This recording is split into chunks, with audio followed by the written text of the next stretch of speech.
You are now listening to the sounds of And I didn't expect to even hear, Mikey at all on the album. That On must Still. have, and on Still, that's one of my probably my favorite song on the whole album. And I'll be honest I think with it's you. mine too. I'll be honest with you. I've listened to the album multiple times, but Yeah. I was running it back today on my way. I'm a flooring contractor, and I was on the way to a job site, and I was just running back the album on my way there, and that song Still came on, and I teared up, man, and I had to pull over and clean myself up before I got to the job site, just because of.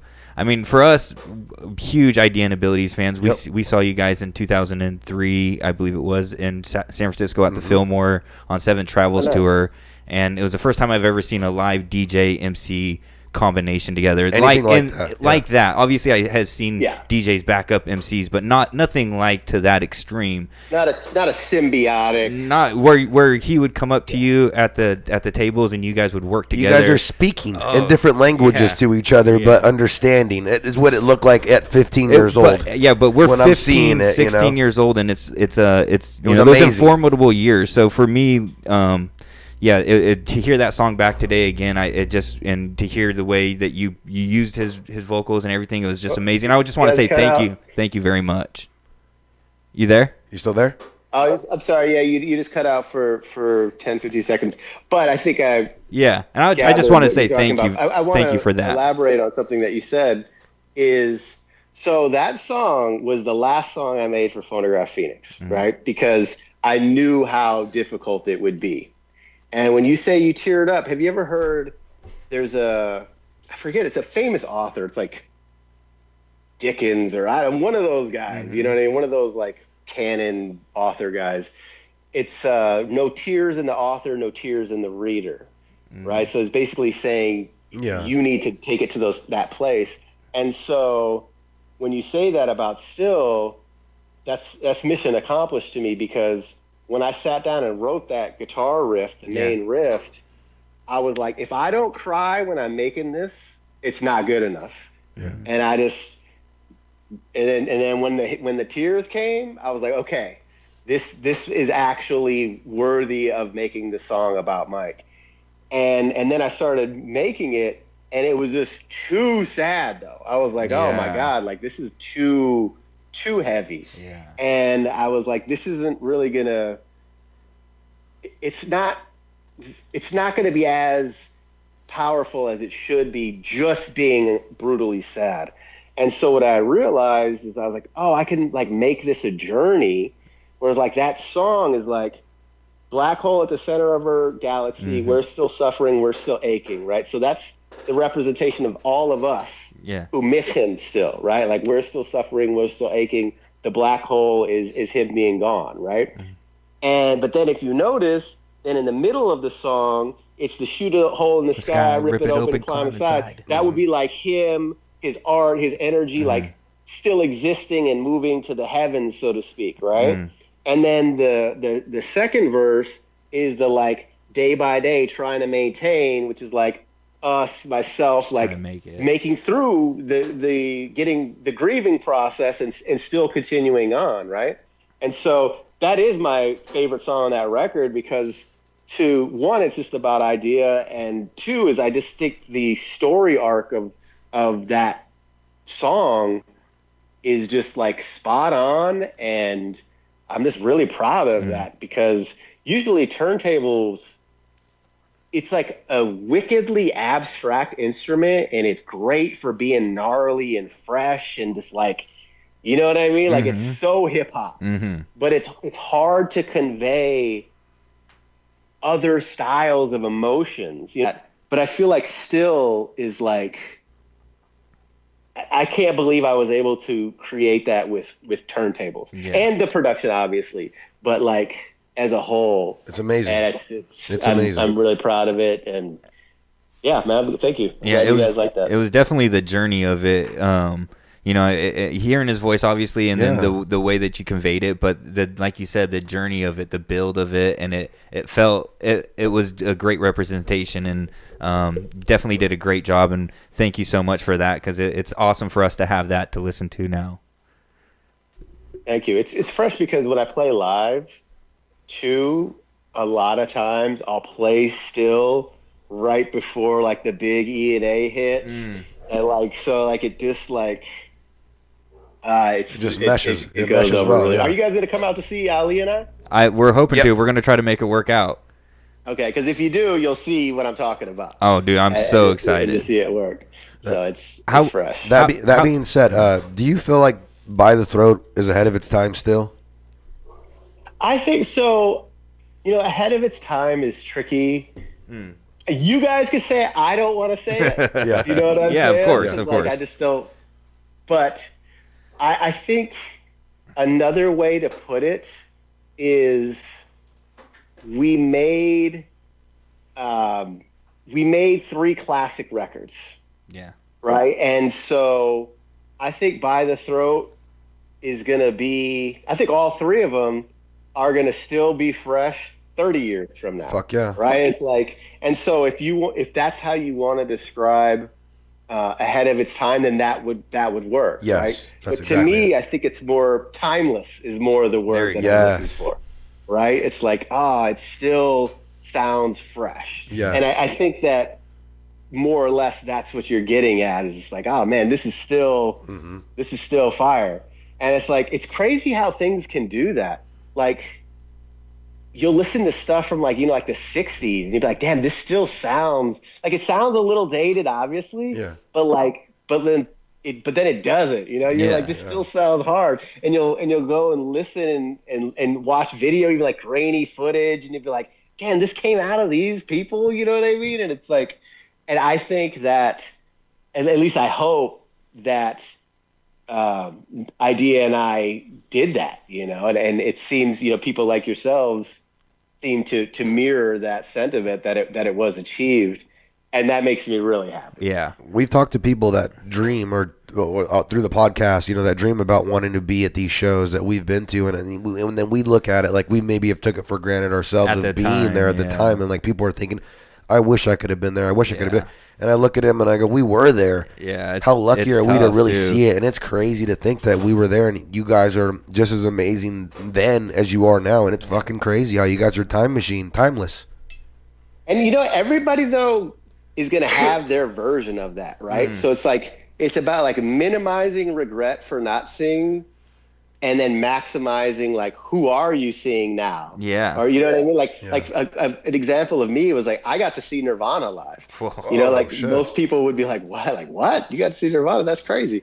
And so, and you guys got to see Mike and I together, Yeah. you know what I mean? Which is very unique. We were really, that's something when you talk about ahead of time, that's something that I think is not to, I guess I don't need to create a hierarchy, but like our music, the recorded versions are what it is. But I think what could possibly be even more rare is our togetherness live. Mm-hmm. Like you just never see rappers and DJs like really locked in like that. You know what I mean? Like you didn't really see it before we came around, and you don't really see it now. Yeah. And forgive me, I'm sure I'm forgetting somebody, and I'm sure people are doing super fire shit.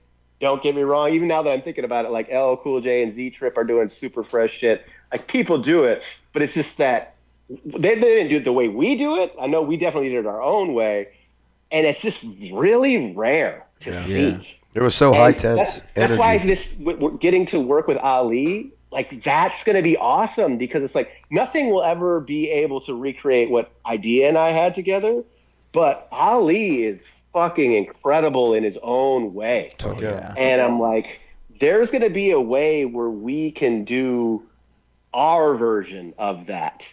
And it's like, I'm just grateful to be able to do that again on some level and in a new way. And it's, to me, it's awesome that it's Ali too, because it's like Ali is part of the whole thing. Family, yeah. You know what I'm saying? So like people like yourselves who have been E&A fans, it's like, you're like, Brother Ali, yes. You know what I'm saying? It's not like some random fucking whatever, you know what I mean? It's like, oh, that makes sense. And anybody who's seen Ali live, have you guys ever seen Ali live? I have, yeah. he's so fucking good live, dude. Very good. Like I have to say this, I'm like, there's really dope rappers and there's really dope MCs, and they're not necessarily the same person all the time, right? Like you have guys who just can spit bars, but live, you know, they run out of breath, their mic control's bad, they just can't really connect with the audience. Background Or like vocals vice versa, playing. you know, you have these incredible hosts who could get the crowd to say anything, you know, are clear as crystal clear through the speakers, but you know, like be kicking some like 1984 raps, you know what I'm saying? Like it's just too Bad basic stage and presence, shit. yeah. And then you have like KRS-One, Brother Ali, like rappers like that, where you're like, not only do they got bars, but like their crowd control is just like they just fucking get them. Yeah. And I'm just like, man, that's going to be an interesting thing to team up with, because Mikey's thing was he was captivating and he was charismatic, but it was in more like a rock star kind of way, less in like a when I say this, you do this, like boom, like working the crowd. It was more like I'm like this virtuoso artist, and like I'm gonna dive so deep into technical skill coupled with intense emotion that it's just like awe-inspiring, right? Yeah. And then we would bounce off one another, and it was like it was very unique in that regard. But to work with Ali in a way that's like more, for lack of a better word, like a traditional kind of way, but just in an exceptional version. And then obviously the way he raps is very unique onto himself and his content and stuff. It's just it's really cool because it's like it's enough of what I had previously done and loved, but enough of new and different at the same time. You know what I'm saying? For sure. And that's how, because I don't want to abandon what I did, but I don't want to replicate what I did. You know what I mean? It's like You want to stay new. You want to keep pushing. Yeah, I want the Keep it best fresh, of both worlds. Yeah. And so I'm really excited to see how Ali and I's show comes off, because I think the sky's the limit for us. That's going to be amazing. I was sure going to it's gonna say be too, amazing. that's got to be exciting to be able to do something, because, like you said, Idea was more of like an enigma on stage. You know, like crazy energy, running, and just like fast lyrics. And Brother Ali is more stoic and like you said, crowd control and kind of stand on stage and walking around and the voice and this is the difference, right? So like Idea was more virtuistic with how fast and slow he could get, right? Just from like a technical standpoint, coupled with like theatrical and a wider range of emotion, right? So it'd be like yelling or like, you know, like very like sad, or like that's why I think theatrical is a good word, because it's just like, where like Ali is more like, Ali like gets in this zone and he's just like in the zone, man. And then over time, you just lock in. It's like, it reminds me of like, if you go to like a really good house music show, it's just like, all of a sudden you're like, oh, like I'm in this zone. And then like, once you're in the zone, then when he'll be like, make noise, and you're like, and you do it because you're like, I'm so locked in to this thing. And then he starts going here and there, but it always is maintained in this like, he's hypnotized you, overarching energy. Oh yeah. And it's just, and they're both beautiful. It's some apples and oranges. Oh yeah, definitely. Situation. How did you figure out that you were going to start scratching? Like what? I mean, like who put you on? Did you go somewhere? I loved hip hop, and I did everything. I did all the elements, but scratching is just the one that really like jumped out at me. I really liked the sound. I liked the look. Like it just was more captivating to me. Like I did like breakdancing. I liked rapping, but I wasn't really good at rapping at all. And graffiti, like I really liked visual art, but graffiti heads, like going out and bombing, that's a whole different, universe. That's like, that takes a certain unique personality type to do, which really wasn't in my wheelhouse, but I loved visual art. So it's like, I liked all of the aspects, and they all were meaningful, but DJing and scratching it really just made the most sense, and it's what I enjoyed the most. So it just, and then I met Mikey early on, and he was so good at rapping. It was just kind of like, well, he should just rap. Yeah. Like, I'll what am I just gonna do? scratch. I'm gonna look. I already am not very good at rapping, but I'm gonna look really fucking bad next to this guy. So like, he could just wear that part, and then I'll wear my part, and then we'll just keep it moving. And now you guys know who we are. So apparently, mission It worked out. accomplished. Yeah. You made the right choice, I think, in that. You talked about you guys were really young. You said 17. Were you 17 when you first went on tour? I've been a professional DJ since I was 17. We met when we were 14 and 16. Yeah. And then we were doing shows within the first year, so. When did you go on tour first? How old were you when you first went on tour? Oh, man. Well, the first tour I went on was with Atmosphere and Rubber Room. And that was, man, I'm confident I wasn't. Actually, I know for a fact I wasn't 21. Oh, wow. So young. Yeah, man. Like, how'd you get hooked up with Slug? well, we're all in Minnesota. Yeah. You know what I'm saying? So, and me and Mikey were fucking catching Killing wreck it, early yeah. on, So right? sick. So it was like we had our props right out the gate, realistically. And so, obviously I can't speak for Slug, but I just assumed it was like, DJ ability is fresh. yeah. He asked me to DJ for him, fuck and yeah. I was like, sure. And so I did his backups too. Like, it's like Yeah. it was fun. I look back on it, and I'm like, it was interesting. And then Idea wound up joining, which was fresh in its own way, but and to Sadiq's credit, Sadiq is the CEO of Rhymeseries. He was like, oh, you guys shouldn't do that because it's going to confuse the audiences, and it did, like, because people thought me and Mikey were in Atmosphere, and that was kind of a downside on a certain level. But we had a lot of fun, and we had a lot of really good shows. So it's just kind of like, it just kind of is what it is. But so I just like to focus on the positive parts of it. There were definitely a lot of really cool things that we were able to do. What made you guys change from because you guys originally were 6 Cents, right? Yep. What made you change the idea and abilities? Just go with the names. I think that, Sixth Sense was like kind of hard to say. Yeah. Like sixth. That's like a kind of a weird word. And I think maybe the movie came out around then, but I don't remember if that was. It was right around that time. A retroactive, I'm happy we didn't use that because of the movie. So I would have to look at the timeline and see, because I don't really remember. But I know that we wanted to change our name to something else. We almost changed it to Loose Change, strangely enough. Oh man, That's sick. And then I think we had a big show coming up, and we didn't have a name figured out. And so we were just like, well, let's just do Idea and Abilities. And then it just kind of stuck. Because it was just kind of like, EYEDEA. well, this sounds kind of, because his name too, the EYE is like fucking money. So it kind of, it gave it a twist. And then the like Idea and Abilities, it's like, it accidentally, thematically makes sense. It's like, you have the idea and then you have the abilities to accomplish it, but that wasn't intended, you know what I mean? But it did kind of work that way.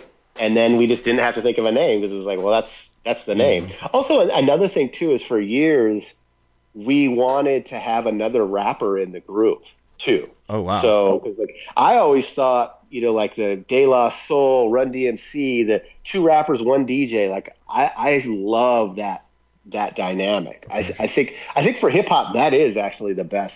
Yeah, because your rapper has a backup vocalist, and then the DJ. It's a good combo. Yeah, it's just like drum, bass, guitar, lead singer for rock or something. It just works. You know what I'm saying? Now, it doesn't mean it needs to be that way, but there's a reason that's the classic setup. And when you have two rappers, it's not like a rapper and a hype man. It's just they can go back and forth, and it just keeps it fresh. But it gets to a point where it's like nobody, because Mike and I were so close, so not only would you need to be at least in the realm of what our friendship was, but you would have to definitely be in the realm of skill. Yeah. You know what I mean? Like, and so we never found that right combination. And realistically, Mikey had so much ability to go different places with his content and his technical skill that there was enough variety from one person. And then as I got better and better at scratching, my scratching became the second rapper For sure. anyway. Oh yeah, definitely. Right? Yeah. So it's like if there was ever a group that didn't need two rappers, it's like it was us, you know, Definitely. because It always felt like you guys were talking to each other. aforementioned things. Yeah, you guys were always throwing it back Throwing and it back and forth forth. like you would, like two rappers were Conversations. throwing it back. Definitely. That's how it felt to me. Anytime I seen you guys live, it felt like Did you were guys having conversations. did you guys ever have any prospects for that third member? We did. Like I said, this is way long ago. Yeah. Right? Years before Firstborn. So we did, but it was like, it was short-lived. It was just kind of like, this probably isn't going to work, finding somebody else. And it doesn't need to, because we are more than enough. I just think that, but we did have a Crescent Moon was our hype man, quote unquote, who would spit verses. Yeah. So live, we still kind of had that energy for a while before we moved just to me and him alone live. And it was for those reasons, because two rappers on stage, there is something about it that's fresh. Yeah. But yeah, with me and the turntables and the scratching, it's just, it's not necessary. Like Rip